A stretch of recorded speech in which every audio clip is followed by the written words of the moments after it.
Kapatid na rin ng veteran journalist na si Ces Orenya Drilon. Kanina nga ay welcome natin si Ate Ces dito sa Kapatid Network. Makakasama na si Ate Ces sa programang The Big Story ng One News. Kasama si Sean Yao at Pauline Versosa. Bukod sa paghahatid ng balita gabi-gabi, isinusulong din ni Ces ang kanyang advokasya para sa kalikasan sa weekly segment na Sustainability. Ganda ng title Dagdag pa ni Ces, masaya siyang maging bahagi ng isang network na may kredibilidad at integridad. I'd like to say I'm in my third act.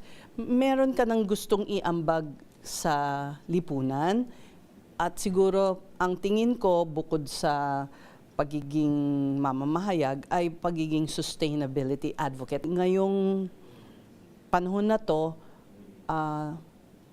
nahihirapan ang mga kapwa nating Pilipino na maghanap ng news source na talagang paniniwalaan nila. Network like this will stand for what it broadcasts. She's one of the few who her colleagues, her peers, looked up to. Si Ces yung palaging iniisip mo pag kailangan mong sasabak sa kahit anong gulo at malaking balita, kahit magipitan na balita, Ces will always deliver. Mga kapatid, Cheryl Cosim po, huwag maging huli at maging una sa lahat sa balitaan. Para sa tuloy-tuloy na talakayang sa Frontline, mag-follow at mag-subscribe sa social media pages ng News 5.